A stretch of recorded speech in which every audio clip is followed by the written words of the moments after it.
On today's Try to Finish Something, I've got some completely unrelated topics that I'm going to try and weave together into one episode and try not to give you whiplash doing so. The first is, you know who Odin is of Oden Makes. He's a guy that I've known for a long time. He's got a great YouTube channel and he's constantly putting together movie-ready props all out of EVA foam. He is phenomenal at what he does. I have known him for a long time in a completely unrelated matter. Back when I was doing morning radio, Jeff and I put on a comedy festival called Cupid's Big Fat Hairy Comedy Show. It was a Valentine's Day event. We thought it'd be funny. We thought it'd be appropriate if on the back wall there was a giant projection of Cupid, and we needed somebody to model to be Cupid with the blonde curly wig and the diaper and the little heart bow and arrow, and that's how we met Odin. He was a great sport and agreed to do that. I know that has nothing to do with what he's doing now, but he is going to help me do a headcast of myself. I'm going to do a Cad Bane cosplay that I want to go for 501st approval on, and I need a headcast of myself because I'm going to make my own Cad Bane mask, and I need clay and make a negative and a positive, and if it sounds like I know what I'm doing, I don't. I've watched Face Off. I should be able to do it.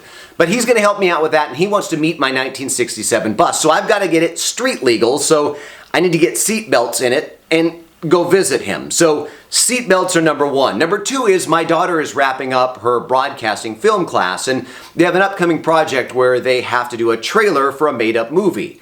We found some great locations, and she's going to do a movie where the government has closed off this town. It's been closed for over 15 years. Security is now laxed, and some kids discover what the secret is inside the town. But she needs the town to look like it's been closed off for a long time, and she's got a chain link fence that she wants a bunch of, do not enter type signs that are supposed to be worn over 15 years. And I'm in charge of props and making those signs. I also need to make a weapon for what they discover inside. So I've got to do that on today's Try to Finish Something. And the last is, they're all over social media. Shoretroopers are a big deal. And I've got to get my Shoretrooper 501st approval. And you saw in the previous episode, it took a dive and cracked my blast shield. So I've got to repair and get approval for my Shoretrooper, but repair is first. So seat belts, Shoretrooper repair, and some props for a movie promo. That's what I'm going to do on today's Try to Finish Something.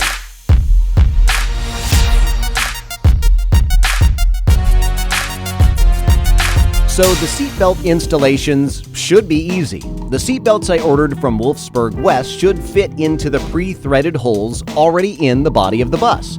My wife was concerned I was just winging this installation and kept saying things like, "Shouldn't you have this checked out by someone?" There really is no guesswork. You get the seatbelts and all of the hardware and instructions, and you just bolt it all together.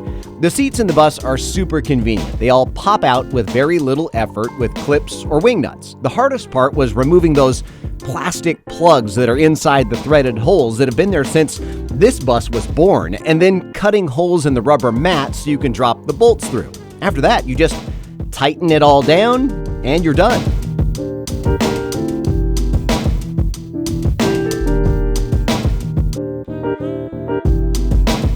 All right. She's ready to go visit Odin. All the seatbelts are installed and she is roadworthy and legal once again. Now for the signs. I found some images doing a Google search that I liked and then printed those out. I used spray glue to glue them to some plastic sheets to give them a little bit of rigidity. Then I cut them out and painted some rust drips and exposed metal and weathered them so that they looked really old and uncared for. Then I added some real bolts that I had painted to look old. These signs only needed to look good from one side, thankfully. Now the weapon. I found this old rusty garden tool. Remember, I hoard a lot of strange things that I find, and once I added some rusted barbed wire, some red paint for blood, and a little bit of doll hair, we got a pretty scary looking weapon. All right, try and keep up. This is the last subject, the helmet repair. If you haven't been here and had to do this, you probably will someday. I find the Bob Smith extra thick super glue works the best for this type of repair. I use it full strength to reattach all of the broken pieces.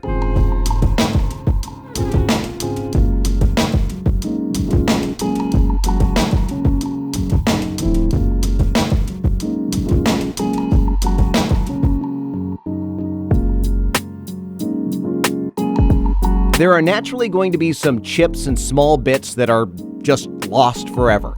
I use some of that super glue and kicker to fill the large gaps immediately. Yes, we will have to do some sanding. I also make a template for the Scarif logo so that I can get that back on in the right spot. And for those that said I should just leave it damaged since I want it to look damaged, Jeff, no. I want it to look like battle-damaged armor that's tough and can take a hit, not brittle plastic. Duh. All right, time for sanding.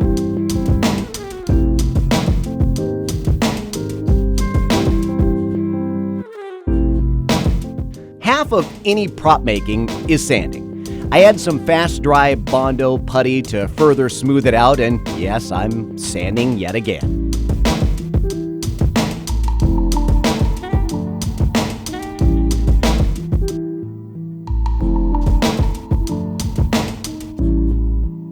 Then some masking.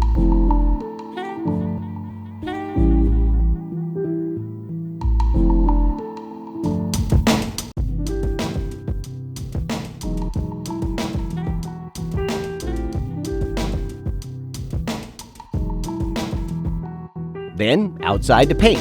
This Inovos helmet was repainted by me, so I know that the colors will match and the technique as well, since I did it using the appropriate Montana Gold spray paints, shaken and warmed in a bath of hot water so that it comes out properly. Now to weather it with oil paints and some paint pigments, sneaking up on the finish, a little bit of weathering at a time.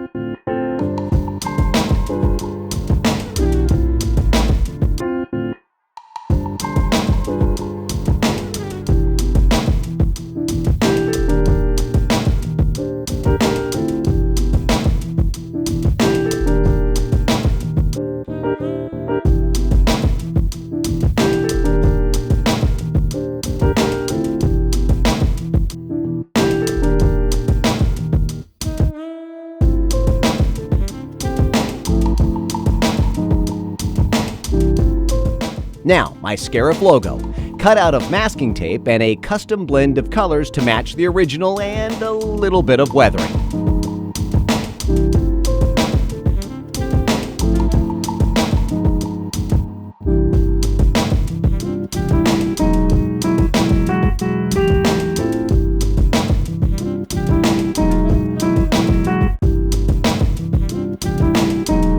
And my Shoretrooper repaint and repair is finished. As always, if you liked the video, please click the subscribe button and tell a friend. Also, this is the last week for the t-shirt giveaway, details still in the description. And if you didn't like the video, as always, just keep it to yourself. And we'll see you next time as we try to finish something.